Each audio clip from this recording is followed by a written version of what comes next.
السلام علیکم ناظرین، آپ دیکھ رہے ہیں سریام CID نیوز۔ میں ہوں ریحانہ پروین۔ خبر شامل کرتے ہیں قصور سے، جہاں سے ہمیں رپورٹ کر رہے ہیں عبدالجبار۔ ان کا کہنا ہے قصور ڈسٹرکٹ ہیڈ کوارٹر ہسپتال ایکس رے ڈپارٹمنٹ کا عملہ ڈیوٹی سے غائب۔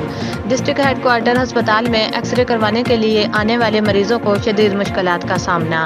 ایکس رے اٹینڈنٹ اسد فاروق اور دیگر عملہ ایکس رے روم کو تالے لگا کر غائب۔ فائرنگ سے زخمی 4 مریضوں کو ایکس رے کروانے کے لیے گھنٹوں انتظار کروانے کے بعد بھی ایکس رے نہ ہو سکے۔ مریضوں کے احتجاج پر DMS ڈاکٹر ہنا موقع پر پہنچی تو تمام عملہ غائب تھا۔ 5 بجے کے بعد ایکس رے ڈپارٹمنٹ کا عملہ گھروں میں بیٹھ کر مفت کی تنخواہیں بٹورنے میں مصروف۔ مریضوں اور ان کے لواحقین کا ایکس رے ڈپارٹمنٹ کے سامنے احتجاج۔ MS ڈسٹرکٹ ہسپتال ڈاکٹر لائق عملے کو کنٹرول کرنے میں مکمل ناکام۔ مریضوں اور ان کے لواحقین کا احتجاج کرتے ہوئے وزیر اعلیٰ پنجاب سے نوٹس لینے کی اپیل۔ مزید اپڈیٹس کے لیے ہماری ویب سائٹ وزٹ کریں www.saryamcidnews.com